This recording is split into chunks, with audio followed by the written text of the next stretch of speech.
Welcome to InterPartyConflict, the podcast where we answer your questions so you can have the best tabletop gaming experience possible.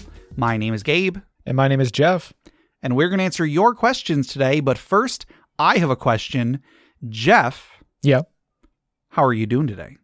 I'm doing okay. This will actually be the first recording we're doing while I'm in my basement now. Oh, awesome. Congratulations. Yeah, I got the room all set up. It's actually really cozy in here. Like I got it like it's the corner of my basement where my desk was before, but like I've put my L desk I have behind me, and then I have just another table in front of me, which is what I'm using for my actual desk. Sure. And then I have curtains up, and like I have soundproofing and stuff on the walls and stuff like that. It's very like, it's small, but it's cozy. And I have I put a few lights in here to make it a little bit more, less of a cave. Sure. But Skylar calls it my fort, and I was like, it's not a fort. And then I realized that I'm using moving blankets hung on the walls as sound dampening. And I'm like, there's blankets on the walls. It's a fort. Like, yeah, I might as well just own it. You know? I mean, you could probably get some pretty good sound dampening from cushions. Yeah, right. Yeah, it's like just use pillows and blankets. Obviously, I mean, the little sound foam can be. You could probably use that as a pillow. So you know. Yeah, good job. I'm very happy for you. Yeah, I have a few more touches I want to make. I want to make it even more cozy. I don't know. I've just every time I've been down here, I'm like, oh, this is nice. Like it's just this little. I got my own little area now. It's cool. Yeah, and hopefully, I don't know if it's gonna sound worse or better because like I am in a basement where it's a little echoey, and like I have the wall right next to me is the other side of the wall is my like furnace, you know? So sure. Obviously I'm going to try not to have that running anytime we record, but it's just, I don't know exactly how the acoustics are. That's why I have blankets on the walls just to kind of like minimize that. But right. At the very least, I won't be bothering Skylar in the living room. And if she wants to get up and get a drink of water or something like that, you're not going to hear a bunch of stuff in the background, you know? Sure. I don't know if any of that was ever hearable by our audience, but I've heard it. Right. Yeah. It's one of those things that like when you're editing or when you're recording, you're like, oh God, everyone's going to be hearing that. But then like when you're listening to the episode, you know, after you've done, you know, noise reduction and stuff like that, like nobody hears that. Like, sure. Only like, I feel like only somebody who has like really good headphones and is listening in a very quiet room. Right. Exactly. Like they might pick up a little bit and be like, oh, somebody got a drink of water just then, you know, like it'd be like a little Easter egg for them, I guess. Yeah. So never been a real issue, but it's just when you do recordings and stuff, it's always in the back of your mind, like, oh crap. Like, sure. There is, that kind of reminds me of, so a long time ago we had Jeff and Ryan from No One Can Know About This on our show. Mm-hmm. And their podcast, which is a Final Fantasy podcast, like they're playing through Final Fantasy games. They have a segment on several episodes that is titled Who's Chewing on What? Because when they play the Final Fantasy games, they've got their dog is in the room with them, and the dog will very often like sit down right next to the microphone and just be chewing on something. So they'll focus on, you know, make a segment out of that. And is it just like sort of organic where like the dog just suddenly comes in, they're like, oh, and now our next segment, you know? No, they usually like isolate it and put it like at the end of the episode. Okay. Good times. Yeah, I liked having those guys on. That was fun. Yeah, we haven't had guests on in a long time, and I'll go ahead and give a reason for that. I'm not really sure why, but during the whole quarantine, I've wanted to keep things as normal as possible. Sure. In theory, I feel like it should have been very easy to get guests on because we're recording remotely. We didn't used to record remotely. So, yeah. You know, what's the difficulty of just adding another, you know, person or a couple people remotely? In theory, it should have been very easy, but I don't know. For some reason in my mind, I don't want to have guests on anytime like right now. Right. So, yeah. I get it. Things are complicated and you don't want to complicate somebody else's life by making them go on your schedule, you know? Sure. I mean, like, and then there's also the flip side where you're like, a lot of shows are doing more remote guest appearances and things like that. It's like, this is the time to do it, I guess. But you can go either way on it. And yeah, So there isn't a concrete reason why we haven't had guests. I just haven't wanted to for reasons I'm not 100% sure of. Right. Yeah. Yeah. It is what it is. Yeah. Well, anyway, you want to go ahead and get into this episode? Yeah, let's do that. Okay. Let me introduce our special guest today. Oh, sorry. Yeah. All right. So I was about to call you guest. It's so guest. All right, guest. Jeff, I want you to imagine you get a call on the phone. You're chilling at home. You're, playing some video games, watching TV, whatever. And you get a call on the phone. And on the other line, you hear, and you recognize the voice, and it is your neighbor's voice. Yeah. I know that. I know that voice anywhere. Yes. Your neighbor explains through hacks and coughs. He apologizes first off. And he says that he is, unfortunately, he is sick and he needs your help. He doesn't need you to come over to the house or anything like that, or at least not into the room where he is. He doesn't want to get you sick. However, he seems to have forgotten his medicine and he needs you to go get it for him. Oh, sure. Yeah, I could do that. Okay. So you go and you put on your suit of antimicrobial armor. You got some copper armor or something. Right. I was going to say, yeah, it's like I think copper works, copper or brass or something. Yeah. And so you go over and you can see him through the window and he's definitely looking pretty sick. He's got like the hot water bottle on his head, like you see in cartoons. Right. He's got a thermometer sticking out his mouth. He's got his feet in a bucket of water, hot water. Yes. And you notice that his scales are a bright shade of green today. Which is very unusual for him. Yeah, that's not looking good. Yeah. Yeah. So he holds up a sign to the window to tell you where you need to go, and he says, "Go around back." And he says the medicine is at the top of the pile. It says. So you go around to the back, and you see, sure enough, he's got like a big pile of gold, and sitting right on top, you see a little prescription bottle for antibiotics or whatever, sitting on top, just right on top of there, and you realize, oh, okay, you know where he left his medicine, Jeff. Oh, you know what? I think I know. What's that? He left it on top of his dragon's hoard.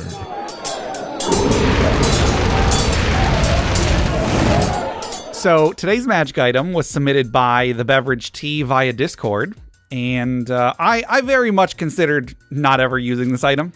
Not ever putting this item in the show. Oh, God. But yeah, I just read the name.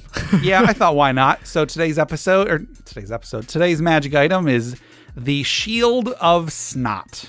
This is a rare magic item. Hey, Gabe, is that your shield? Yes, it is, John. No, it's not.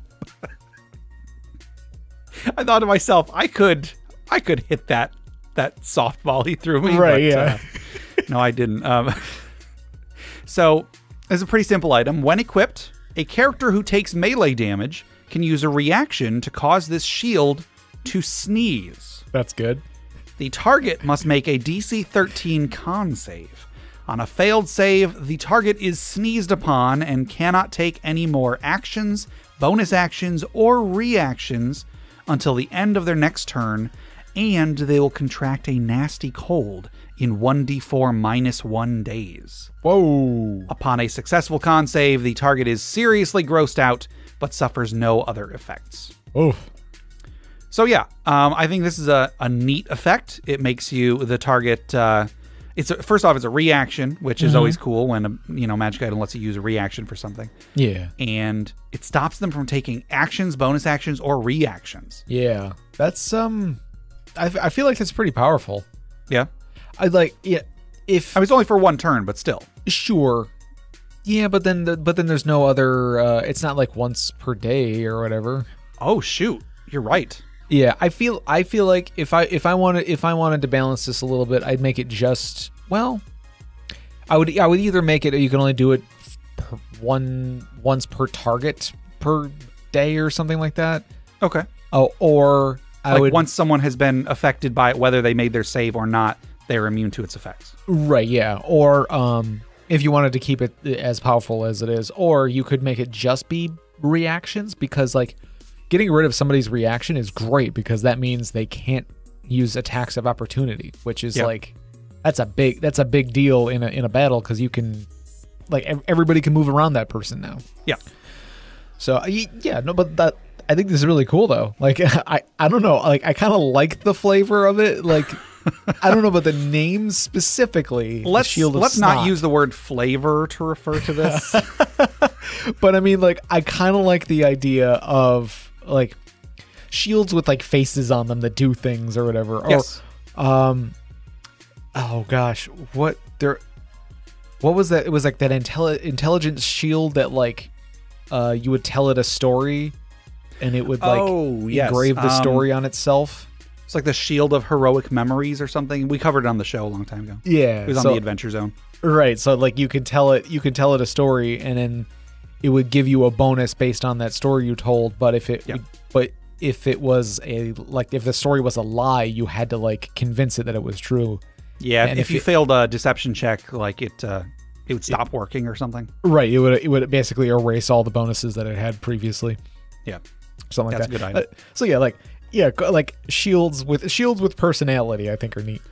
One of the reasons I wanted to bring this up is I did have a character who had a shield with a face on it. My character Saythorn, he was a cleric. In an early adventure, he found a shield that it was just a blank shield, but it had a mouth on it.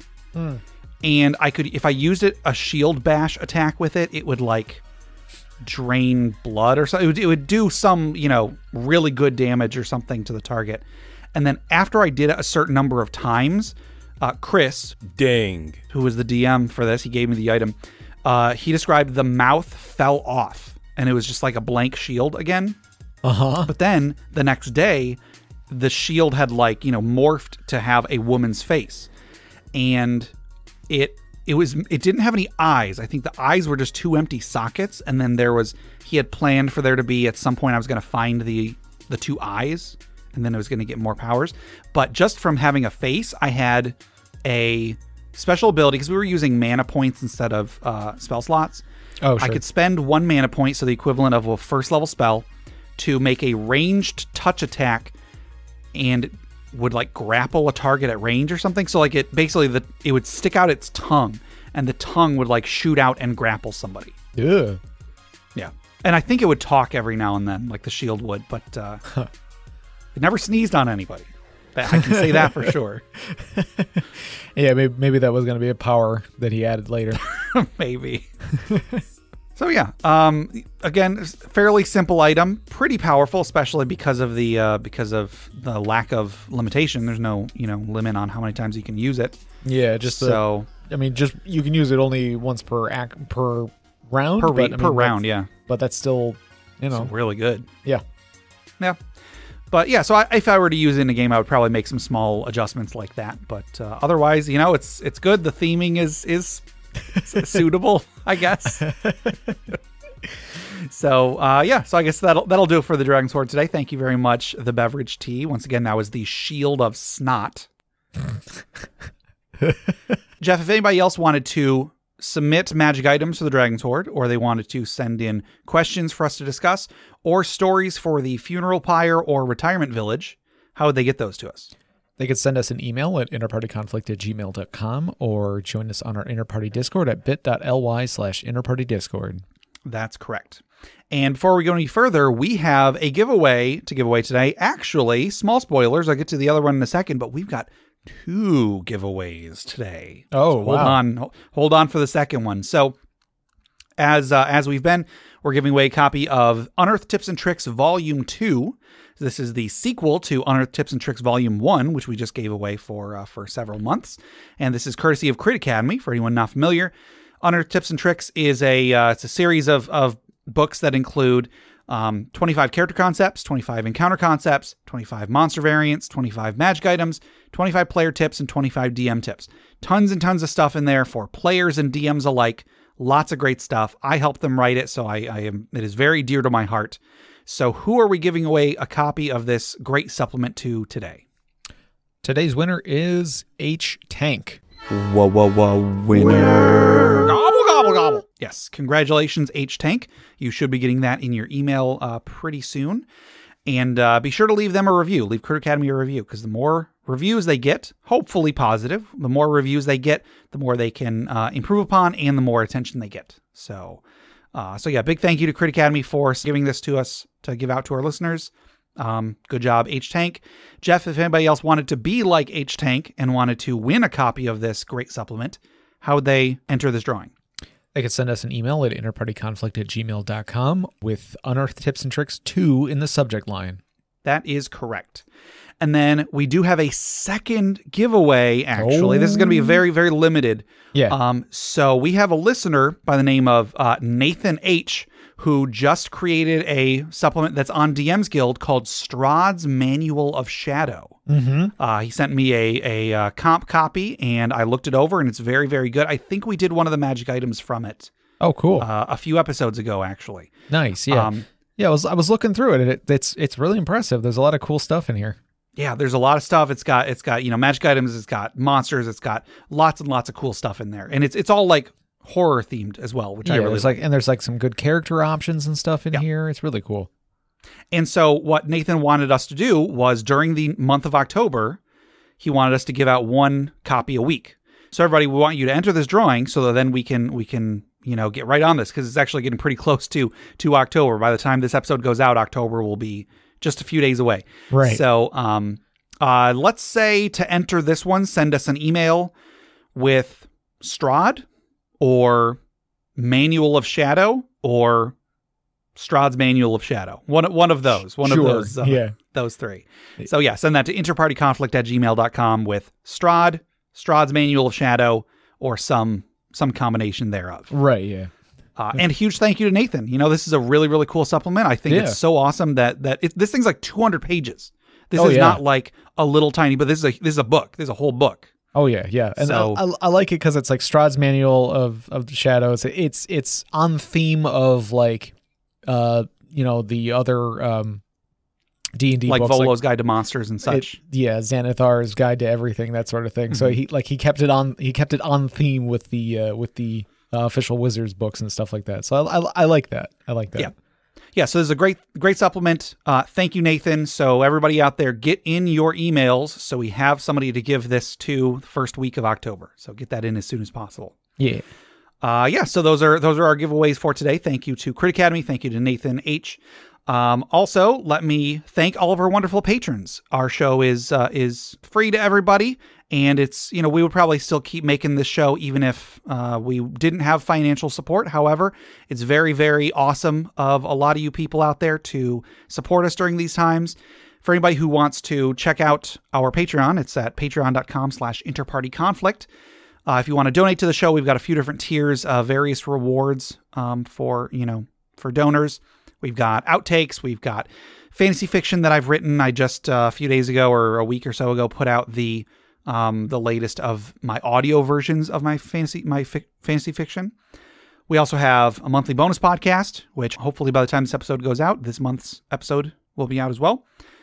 We've also got a monthly Roll20 game, and the day this episode goes out, we're going to be running a game of Dawn of Worlds, which is going to be really fun. I'm really excited about that. Yeah. I think this will be the game that we've had the most people show up to. So that should be interesting. Yeah.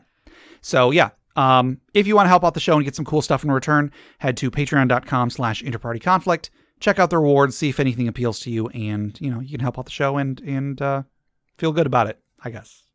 So yeah, thank you very much to everybody who has donated to us. You guys are awesome. Yes, thank you. Then one more quick thing, check out the other podcasts on the Crit Nation Fellowship. Crit Academy is a great podcast where Justin, Ian, and Austin create new and reusable content for players and DMs alike. You can check them out at critacademy.com. Also check out Brute Force and Ignorance. They are an actual play podcast on the network. I think we're still waiting on them to come back from hiatus, but I'm sure they'll have some great stuff when they do. And check out D&D Character Lab. Garen and Dan made characters every week and pitted them against each other to debate whose characters were better. Enough of all that. Let's get into some questions. Okay, our first question comes from the Beverage Tea on Discord, and they ask, if you were to incorporate your skills as a DM or GM or cooperative style player on your resume, how would you do it? Yeah. So I've seen people joke about this. I mean, I assume they're jokes. I don't know. Maybe I'm being unfair, and maybe people actually have put these as skills on their resume and such. But yeah, if you were to do this, what sort of things would you include? I mean, I could definitely see this working more for, somebody who is a regular DM or GM and especially those who run games at like game stores and things like that. Sure. So not necessarily somebody who's just like part of a group of friends who gets together and plays games together, but if somebody is like a regular at a game store and they might, they might put like a flyer up and have a group and, and like you have to do some form of management. Sure. There. So like there definitely is some management skills required to be a DM, especially in that, circumstance. Yeah. I mean, honestly, I've never been great at putting together my own resume. So like, I don't, Right. I don't know for sure exactly how I'd put it down, but I mean, like I can definitely see, justification for like, oh, you have management skills. You have, you have team coordination skills and team and coordination, like team management, team leading. Yeah. Yeah. So like, So again, I don't know all the proper words to use that make, that have the best mileage as far as getting a job. Sure. But like there is a lot of potential here. Very, very especially to DMs and game masters and such. Yeah. Yeah. So, team coordination is a pretty big part of it if you're a dungeon master. I would say that problem solving is a big thing too. If there is quite a bit of problem solving that goes on in D&D. I guess let me actually preface this by saying that, for anybody out there, this might be a spoiler, but everybody's resume is kind of inflated a bit. Yeah, of course. That's just kind of what a resume is. It's one of those things. It's like, of course you're going to do it. Like who goes to Bed Bath & Beyond without the 20% off coupon? Like who does that? Sure. Like, I've definitely done that once before. I should shut up. Right. Really, like as if you are submitting a resume that isn't inflated, you're kind of doing yourself an injustice because the people you are competing against most likely have, and the, I don't know. I feel like I've never been a person who's done an interview, who's interviewed someone else for a job. So maybe I'm incorrect in this, but I feel like if someone sees a resume that is fairly ordinary, they're not going to be impressed by it. You kind of have to, blow it up a little bit. So one thing that I do legitimately think is because, okay, I guess let me actually take a little sidebar here. Let me ask a related question. Jeff, do you think that employers should take Dungeons and Dragons seriously as a source for skills and such? In general, I guess combination of should they and do they? I guess in general, probably not. Yeah. I mean, like I was saying, like I think there are some circumstances where you could use it and expect it to be taken seriously. Be like you organize game sessions, for a large number of people or whatever. You could put that in your, not necessarily your like main qualifications for the position, but you could put it in your like added skills at the bottom or something like that. It's like, oh, Sure. I put together these gatherings were blah blah blah. You can put a little a layman's spin on it, just so you don't that way you don't have to be describing what D&D is to your potential Sure. employer. But then I'm also thinking like you could this is one of those hopeful thinking things, is like you could make it just specific enough that if the employer happened to know what D&D was and like maybe Sure. they play or something like that, on the off chance that they are also a nerd or something, they could be like, so what kind of things groups of people, what are you guys doing in this? What is this? And it's like, oh, you'd be like, oh, we play tabletop games, tabletop activities. And he's like, oh, sure, like D&D. And you'd be like, yes, I got this job. I know I do. Cha-ching, yes. Let me tell you about this campaign I ran. Yeah, and then he realizes he doesn't like the campaign that you ran. So, like, oh no, he's like, wait a minute, you fudge rolls at the table? Right, Get out of here! I'm not hiring you. You did what your character would do, even when it screwed over the party. Get out of here! He should have listened to InterPartyConflict. Exactly. So one thing that I do legitimately think is worth mentioning is consistency. Now, of course, you know, this is all going to depend on what job you're applying for. That is really going to dictate whether any of this is relevant, should be relevant or not. But if you have had a weekly game every week for, 4 years or something, let's say you're one of those people. One of those. If you are capable of sticking to a schedule every week, getting this done, doing this thing, no matter what, and if you have to reschedule anything, you do it with advance notice and so on and so on. That is a skill that is worth bringing up. Yeah, absolutely. I remember when there was a time when I think I was at it was a comic book convention that our friend Jason was at because his wife she has written for comics. She's now writing for like movies and cartoons and stuff. Mm-hmm. But I was watching, there was a comics writers panel, I think, and she was talking about one of the most important things when you are applying for that type of job is, let's say you've had a webcomic or something like that and you're trying to get a job writing for, a print comic. One of the most important things is to be able to say, you can go to this website and see that I have put out a release every single Tuesday for the last 4 years. Right. You can say like we have never gone off schedule. We've always been consistent with our releases and so on and so on. Like that is an important thing for an employer to know. Yeah. Again, it depends on the job. If you're like working in a factory or something like that, it might be less important because that's on a weekly basis as opposed to a day-by-day basis. But still, right. Yeah. Just about any job, if you can point them to verifiable proof that you are able to stick to a rigid schedule and follow directions and, get a group of people under control and so on, that's important to them. Yeah. Yes, it's probably going to be a little weird if you do mention, well, it's Dungeons and Dragons. If they don't know what D&D is, they're probably going to their eyes are going to glaze over and they'll be like, yeah, we'll put your resume into consideration. And put it's a circular file. It's best not to do specifics with stuff like that because having to stop the interview is going to grind to a halt as you explain to them what this thing is that they don't care about. Like they just they don't care about what you do. They just care about how you go about doing it, which is, don't tell them about elves. Don't bring up dwarves or orcs or magic items. Right. I mean, every once in a while you might come across somebody that can see that as oh, you're passionate about things. I get sure. It's okay, well, if you can show that same passion in this position, then we maybe we'll hire you or whatever. Yeah. But yeah, consistency and being reliable and stuff like that, that's really good to have. And that is more coveted in positions that require creativity because Gabe, you're a writer. I'm sure you've had writer's block before. It's more a question of, have I ever not had writer's block? Right. Yeah. So it's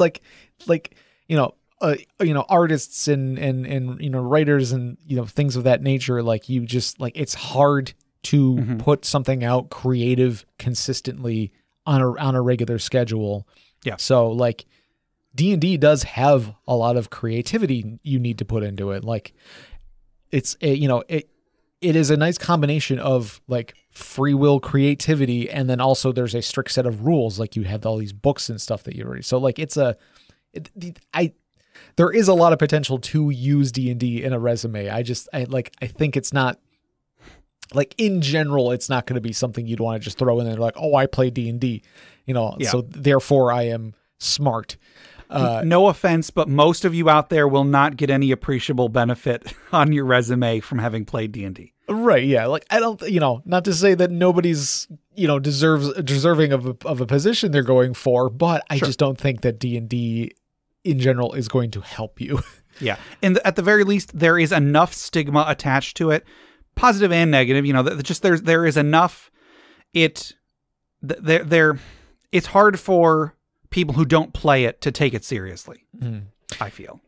And of course, we're talking about like most like general labor jobs and like retail, like I guess like blue collar jobs, I guess is sure good. But it's just, I don't know. I feel like if you're going into a more creative or like design based like company or something like that, if you were working for a, like you were saying with the webcomic thing, like, like if it was like you were getting putting an application to work for a website that like where you write articles about nerdy stuff, like that would be a big, that would be something that you can definitely put in there. Be like, yes, I am. Here is my nerd card. Please let me in. I get the lingo. I understand what the kids like these days, kind of thing. But yeah, I think in general, like, I mean, the skills that you get, the social skills and the creative skills and just reading skills in general and stuff like that, like all the stuff that you get from D&D can help you, get a job. But sure, the specific of D&D on your resume, like I don't think that's going to help you as much as something else would. It's not going to help you as much as objectively maybe it should. Yeah, sure. Yeah. And I mean, maybe someday. And one of the things I was always told, at least, I don't know if this is still something you should do, is like try to keep your resume as short as possible. If it's more than one page, get rid of the second page. Just do whatever you do to keep it on one page. Right. Yeah. Like you maybe if you're going to have 2 pages, the first is just a cover sheet, something like that. But even then I feel like that's a waste of paper.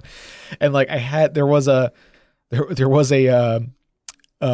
supervisor I had, and this was something I think he told Steve that Steve passed on to me, which was, he had have as much experience as you possibly can, experiences that you can put down, so it fills up that front sheet, so that all you have to do, you don't have to have anything else on it. Like you just kind of like make sure you fill up that first page with like just work experience or something. So just go out there and get as much, work experience as you can, kind of thing. Cause like people who maybe don't have a like full formal education, like maybe they didn't graduate college or get a degree or something like that. Or, maybe they just have like a GED or whatever.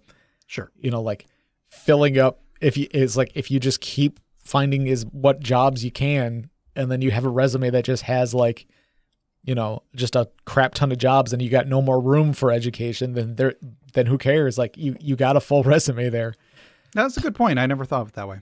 I mean, like, I don't know if that's like great advice, but I've remembered that. And like, while I have gotten a decent education, like it's not the shining part of my resume. The shining part of my resume is that like I've worked consistently since the first job I had. I haven't had more than maybe like a couple months gap, Sure. And those are usually because I'm like taking classes or something, like, it's like, it's that consistency that really helps. But sure. So that's the end of our resume preparation course. Yeah. Yep. Thank you for coming. One more thing that I'll say is that if you do have to specifically bring up D&D, and you do feel the need to explain what D&D is to the person interviewing you, do your best so that if you don't get the job, at least you'll have another member for your group. Right. Yeah. And hey guys, we got a new member for the party. He didn't hire me, but I'm not going to hold that against them in the game. He hopes. Yep. You make them spend several hours making a character, and then, so you walk into the tavern, roll me a Constitution save. Oh, you died. Oh, yeah. You sat on a thumbtack that had deadly contact poison. Or, oh my goodness, Jeff, here's what you do. So they're in the tavern, they meet the other party members, and then, the grizzled old man shows up with the map to the Dragon's Hoard or whatever. And then as they're getting ready to accept the quest, the old man turns to that person and says, "You don't get to go." Get out of here. Yeah, we don't want you. Or like have the rest of the party like set up an interview for him. Yes. Yeah. So good luck to anybody out there. I'm curious if anybody out there has actually used any sort of D&D skills or whatever on their resume. If you have, please let us know. I'm genuinely curious about that. Yeah, that'd be interesting. Okay, our next question comes from Arcanus Winterbrand on email, and they ask, how does the Periapt of Wound Closure work with environmental conditions such as drowning, dehydration, or starvation? Yeah, so it's a rules-based question, and it's one that is open to interpretation, and we'll give our take on this. So the Periapt of Wound Closure is a magic item in 5th edition D&D. It is an uncommon item. Requires attunement. While you wear this pendant, you stabilize whenever you are dying at the start of your turn. In addition, whenever you roll a hit die to regain hit points, double the number of hit points it restores. And that's it. That's all it is. The important part is that first sentence, while you wear this pendant, you stabilize whenever you are dying at the start of your turn. Mm-hmm. So this question is, so that's pretty simple in combat. If you take enough damage to be dropped to 0, you don't have to make death saving throws. You're just stabilized. Once your turn comes around, you're stable. You're good. You're good until someone can heal you, I guess. Yeah. Now the rules on suffocation or drowning and dehydration or starvation, it is notably light on rules for that, to the point where a lot of people have come up with house rules for how they handle starvation, how they handle dehydration. Right. So there isn't really anything in the rules about how this would interact with starvation or dehydration. For suffocation, I believe this is all of the rules from the SRD. A creature can hold its breath for a number of minutes equal to 1 plus its Constitution modifier, minimum of 30 seconds. So that's pretty good. When a creature runs out of breath or is choking, it can survive for a number of rounds equal to its Constitution modifier, minimum 1 round. So at the end of, let's say you have a 14 Constitution, you can hold your breath for 3 minutes. At the end of those 3 minutes, you can survive for 2 more rounds. At the start of the turn after that, you drop to 0 hit points and are dying, and you can't regain hit points or can be stabilized until you can breathe again. So suffocation and or drowning, same thing, seems to be fairly cut and dried. If you run out of air, you drop to 0 hit points and you can't be stabilized until you can breathe again, which means that this magic item, which really all it's doing is that it automatically stabilizes you. Yeah. It seems that you would not stabilize and you would in fact die. Right. Which I think makes sense, at least because the theming of the item is that it is closing wounds. When you suffocate, it's not that you have wounds. You didn't take damage. You're just dropped to 0 hit points. Yeah. I guess let's use this as an opportunity to say, what are some things that you would do to incorporate starvation and dehydration? And then how would they interact with the Periapt of Wound Closure? I think with starvation and dehydration, I feel like those, I like the idea of doing like the levels of exhaustion. Mm-hmm. I want to say like once you hit like the maximum number of exhaustions, you just flat out die, right? Isn't that right? I believe so. Yeah. I think it's like 6 or something. Yeah. Once you hit like level 6 of exhaustion, you're just done. You're dead. Yeah. Like you're dead, son. So like, I feel like that, that like using the exhaustion system, you can kind of get around this item too. Wait, what? This is what? Oh, uncommon. Yeah. I feel like uncommon. Like if this was a rare item or a very rare item, I might stretch it to include like starvation or dehydration. Okay. I don't know about suffocation. Yeah. Okay. And actually, sorry. On page 185 in the player's handbook, let me read what it says there. It says characters who can't eat or drink suffer the effects of exhaustion. Exhaustion caused by lack of food or water can't be removed until the character eats or drinks their full required amount. Food. A character needs 1 pound of food per day and can make food last longer by subsisting on half rations. Eating half a pound of food in a day counts as half a day without food. Character can go without food for a number of days equal to 3 plus his or her constitution modifier. At the end of each day beyond that limit, a character automatically suffers 1 level of exhaustion. Oh, a normal day of eating resets the count of days without food to 0. And then for water, I think it's basically the same thing. Character without access to even less water automatically suffers 1 level of exhaustion at the end of the day. Yeah. So in this case, the food and water, they don't deal damage. They don't even put you at 0, honestly. They just flat out exhaustion, which will eventually just kill you. Right. And I think even if it is something that deals damage, like if it is continual damage, like this thing only stabilizes you once per round. True. But if you take damage every round, like that's gonna put you down.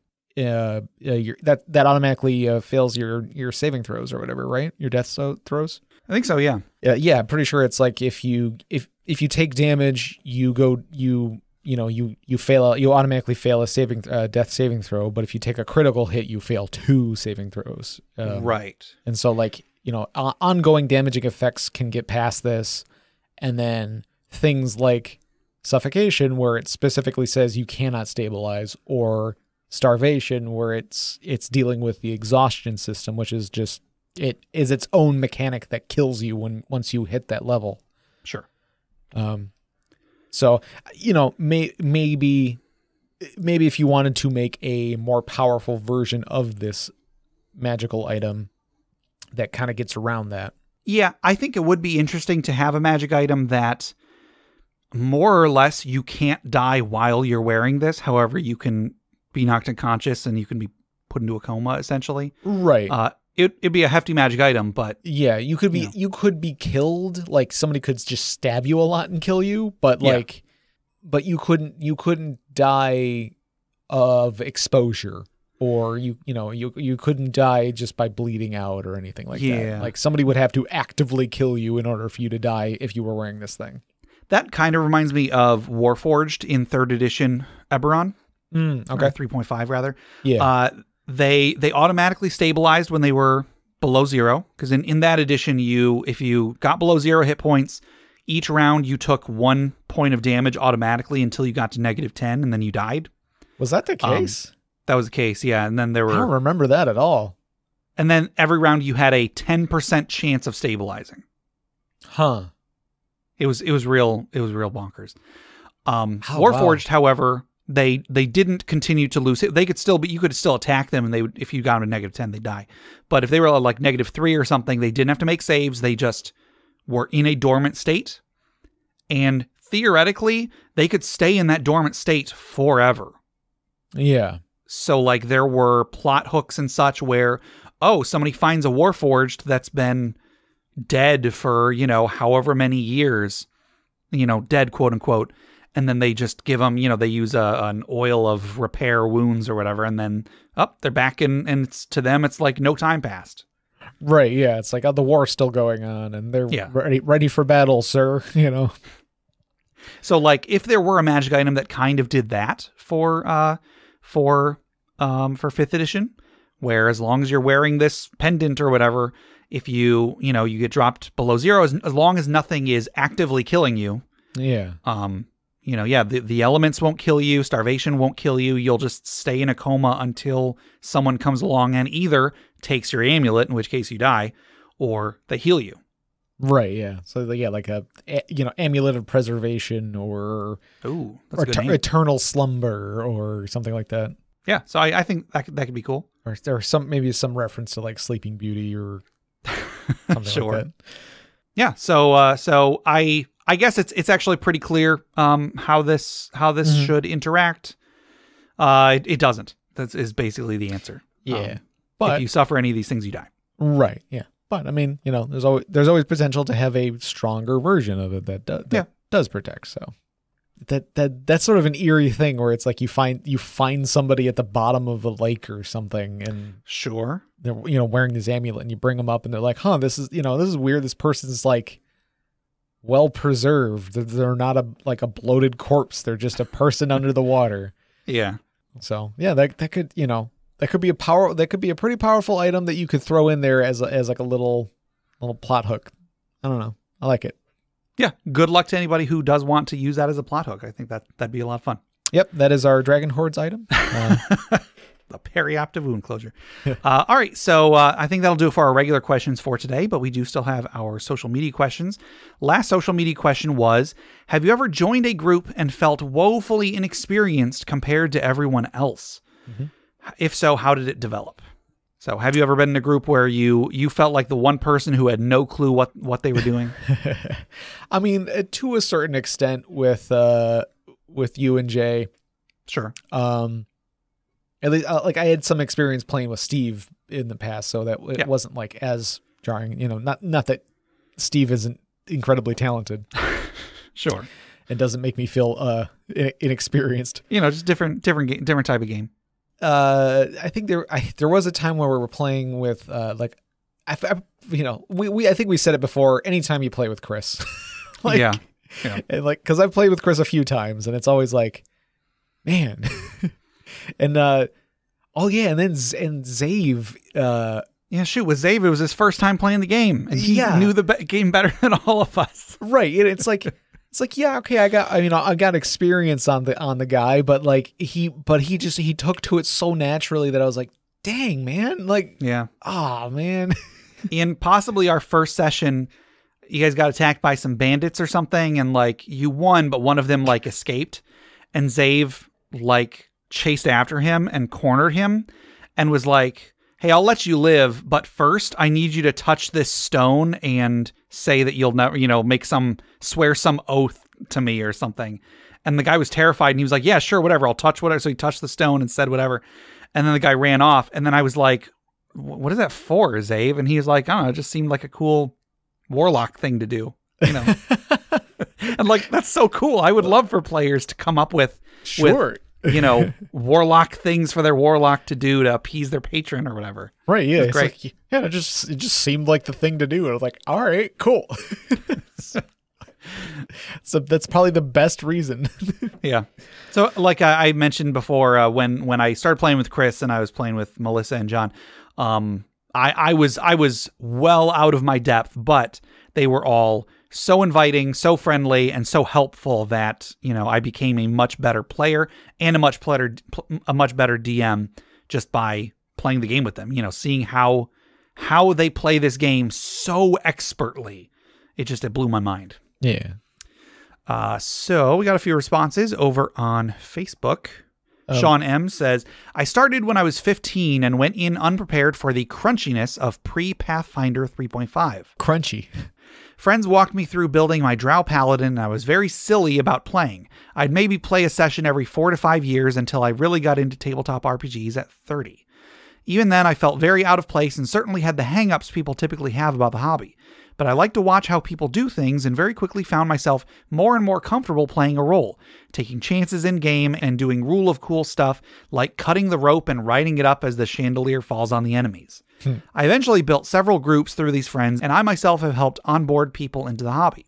A few people have complimented me on my comfort level and how it made their experiences more comfortable. That really makes me feel good, not just about my experience in my game, but that I've done for others what my friends have done for me.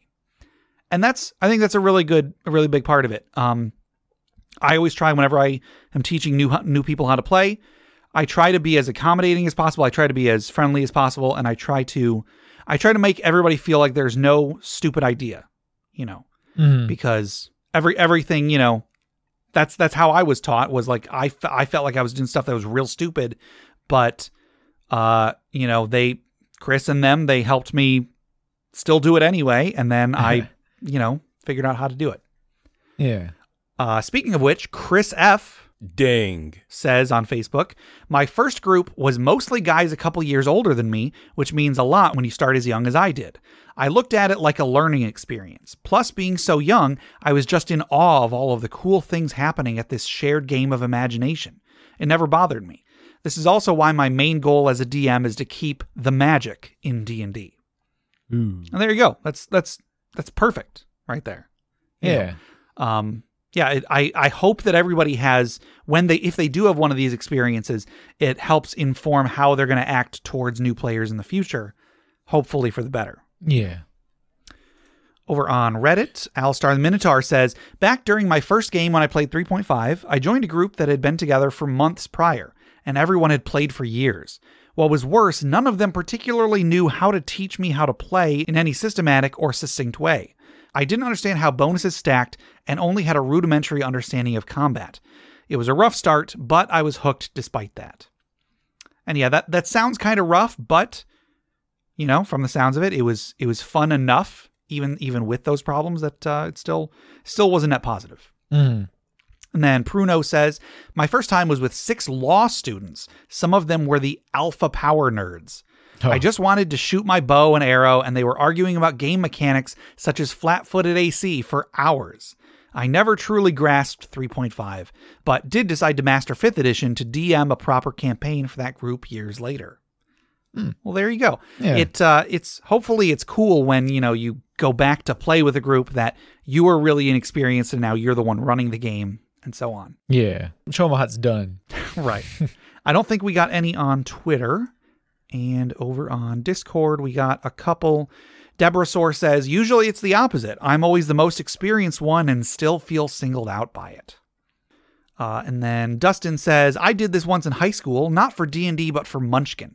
We played Munchkin every day at lunch, and I never won a single time. I slowly began to realize that I was the only person at the table not cheating in some way. This was allowed in the rules so long as nobody called you on it. I began to learn every trick there was. When I graduated, I became unbeatable. My knowledge of the game was forged by those who held nothing back. Now there's something to be said for this. Veteran D&D players may demand a certain level of skill of noobs and give no help. This may help make some good players, but may also turn many away. Yeah, you know, I feel that. Jason E. says, when I first joined Gabe to play with Chris and Melissa, I was still pretty inexperienced and I definitely felt it the first couple of games, but they were so nice and really made me feel welcome. They were clearly experts at the game, but also really tried to help me understand the game and my character better. It's still one of my top 5 gaming experiences to this day. There you go. I was there for that. I can vouch. Yes. And then Monty, a new person on the Discord, says, when I first started playing D&D, I was 9 and my cousin was 10. We joined our uncle's group, which was a group of 30-somethings that had been playing since the Red Box. We were both given copies of the AD&D 2nd Edition Player's Handbook, told to read it, and if we learned the rules, then we could play. 20 years later, I am playing the same race-class combo. Since I was the youngest and was the last to join, I was shanghaied into Cleric. Thus, Darvos Frostbeard, Cleric of Moradin, was born. He has existed in 2nd, 3rd, 4th, 5th, and Pathfinder. Either way, it was very daunting, especially being the youngest, even if only by 1 year, at a table of adults. It was hard not to feel like the sympathy member because I was the DM's nephew. All right, so that was our last social media question. Our next social media question, kind of in the same vein, is, have you ever joined a group and felt like you were the only one who knew what they were doing? If so, how did it develop? Yeah, have you had an experience like that? Not really. I've played with like newer players. Sure. You know, I've been a player among, you know, fairly fresh newer players and been like why aren't you doing that? Oh right, you're still trying to have fun. Like you haven't become jaded after 10 years of playing. Right, exactly. It's more like I envy them. I don't pity them. Like, oh man, I'm so much more experienced and smarter than them. And I'm like, oh no, they still have that magic that Chris was talking about. Yeah. Yeah, it's like they still have that magic of like, oh yeah, I'm gonna do these cool things and this cool stuff, and I'm gonna try doing this, and I'm like, why don't you should just move there and attack, like do that instead, and I'm like, no, just let them do that because it's more fun, and stop killing the fun, Jeff. So not exactly, but you know, like I've been the most experienced player in a group, but I don't think that really counts for much. Sure. Yeah, I've had a few experiences. I mean, you know, I've taught lots of people how to play, like at the library and such. So it's, you know, I guess. But as far as like a more interesting experience, I guess, I don't think I'll tell the whole story, but I feel like I've shared this story before on the podcast. There was a time that I was in college, and there was a guy in one of my classes that he said that like their long-term DM had just gotten a new job, so he wasn't able to run for them anymore. And I was like, oh man, I'm a DM. I could totally run a game for you guys. And then they had stressed how they loved role-playing. Like they were like all about role-playing. And so I went and I started running a game for them. And like 5 minutes into the session, all they wanted to do was kill stuff. And they like started a fight in the tavern. And I had to like reboot it because I was like, hang on, guys. Let's start this over. Let's just clean slate, start this over. And then it just went off the rails again with no role playing, just attacking anything that moves. And I kind of, it was not my proudest moment, but I kind of made up an excuse that I had to leave, and I left and never went back. Oh no. I feel bad about it. There was actually, I wrote that story on on Reddit on r/RPG horror stories a while ago, and a guy actually put it in a YouTube series that he has. So I'll put that link in the show notes. Oh yeah, okay. So yeah, so I mean they knew what they were doing, but they were playing a different game than I was. I'll say that much. Yeah. So yeah, hopefully we've got some fun stories from listeners for that one. So good luck everybody. Then I guess that'll do it for our questions for today. So before we close out, let's relax, let's wind down, let's take a deep breath.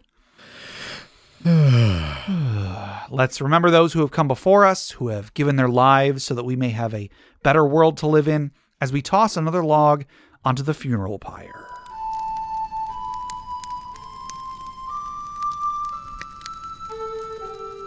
Today's story was submitted by Collins B via Discord. And the title is, Why Does This Keep Happening? A Star Wars Story.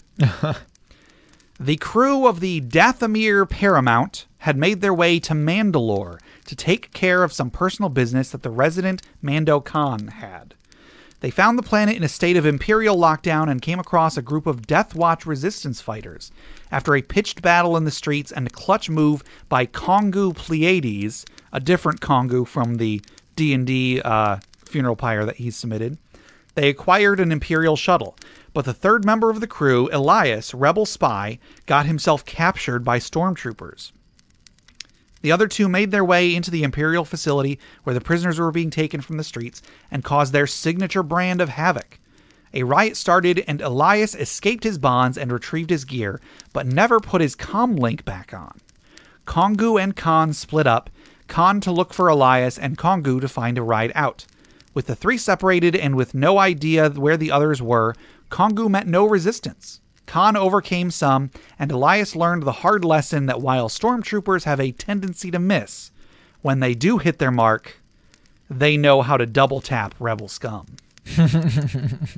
And thus the crew of the Dathomir Paramount is once again reduced to two members, who made their way off-world to lie low on Kijimi and try to find a third member who won't die this time.